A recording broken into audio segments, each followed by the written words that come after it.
Assalamu alaikum wa rahmatullah.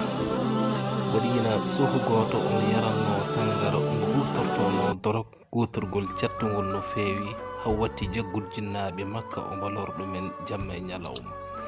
Jinnaɓe makka gandi makka no feewi ɓe mbi jon ko ni mbaɗanten ba en mahanat mo suudu dow huɓere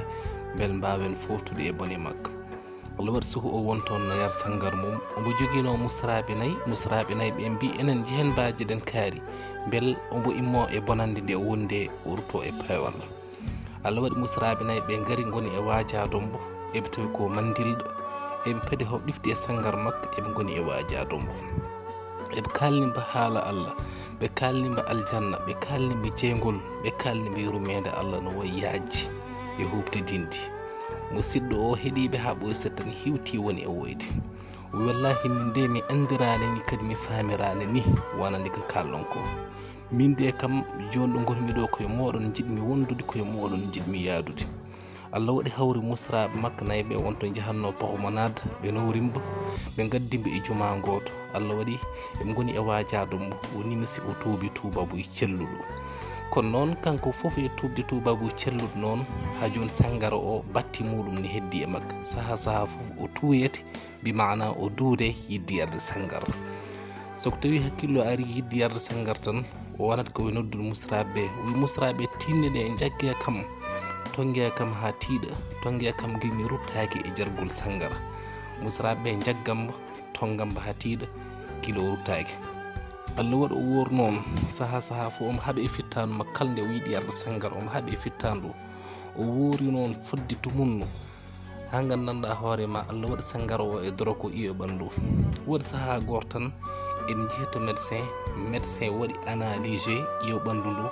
taw ɓandu ndu watti wadde sangar e doro kay hunde. Médecin o wi daw ka hawni joni nde ɗo wonɗo batte sangar e doro gasi e ɓandu ndu ha laaɓi ceera iwi e makko. ɗum tagi a neɗɗo o ya andu yurmede Allah ene yaaji no feewi. Tabaraka wa ta'ala wiyete e Qur'an yimɓe ɓe ganduɗa taw ko waɗannoɓe bonandeji taw saaha ndo mbaɗannone e koye majjere eɓe ganda siɓe jeehi ha eɓe duttima ɓe tuubi tubabuy celluɗo an annabi sallllahu alayhi wa sallam ya andude e joome ko jaafotoɗo wonande koɓe mbaɗanno gandanɗa hoorema e bakkutoji kadi ko jurmotoɗoɓe. ayi ɗum wonto Allah tabaraka wa ta'ala wiyete e Qur'ana ثم إن ربك للذين عملوا السوء بجهالة ثم تابوا من بعد ذلك وأصلحوا إن ربك من بعدها لغفور رحيم. caggal ɗum kanko suhu o jooɗi fodde lebbi tati o yahani galle mabɓe hakkureji makko cikanno o maayi walla tawni won degambo o waɗi o jagga o nanna e prison. Allah waɗi ha saaha goto tan o yehi toon to galle mabɓe o fuggi damal ngal nde o fuggi nde nen makko uddir damal ngal tan yummakko fote yeeso makko ngo no woyi leerde eno woyi change ude o wonti neɗɗo baɗɗo fayida. kanko suhu o hucce yummaraɗo tan o mabɓe muɗum o woni e ɓuucade neniraɗo omo wayi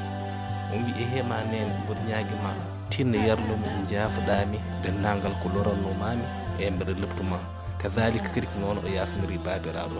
aɓoy so ɗo hucci nenira wiyaye mbiɗa ñaguima tinno defnam e ndefuji ma belɗi ɗi defnanɗa kam nden yummaraɗo naata toon to wañi defnima plan mo ɓuuri yidde nde yummaraɗo wiyande tan o woni e julde yummaraɗo arti taw gandanɗa hoorema o habbiri o jaggi e koppi o sujji yummaraɗo yinde ɗum tan welti hen no feewi sababu no changer ni e no wonirni neɗɗo moƴƴo guiri mum goni e weddade goni kono noon sujudu mbo o sujjo o ɓooyi hen no feewi. Allah waɗi no ɓooyirni hen noon yummaraɗo ɓaare makka dillinimbo tan ndeysan taw o maayi e sujudu gandanɗa hoorema on ɗon mbo o sujjunowo yummaraɗo wullinde o wullinde dendagal yimɓe galle mabɓe gaari yimɓe hoddiɓe fof gaari Allahu akbar. Allah mo gandanɗa hoorema so yiiɗi wadde hunde tan o wiyata kun tan hunde won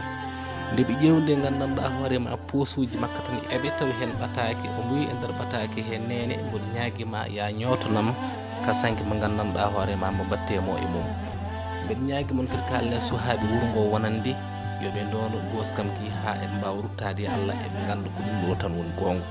an baba mboɗo ñaguima so mbeɗa nanne e nder gaskam yo taw ko an daari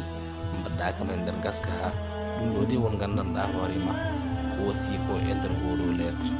est ce que gandanɗa hoorema tubabuy est ce que gandanɗa hoore ma ruttade Allah tabaraka wa taala. waddi ngol ɗo cimtol ene jangguin men wonande an neɗɗo o kalto tolniɗa e bakat ma ko moni ko foof sa huccini Allah tabaraka wa taala a tuubi tubabuy cellu tan ma Allah yaafi. an neɗɗo o kadi cimtolngol ne jangguinma wonande kala état mo mbawɗa tolnade foti ka suhu walla ka nayeji ya ruttoto Allah tabaraka wa taala a anda holde mayde jogori arde ma. nden noon yo Allah yaafi en, yo Allah rokku men moƴƴere aduna e l'aakhara.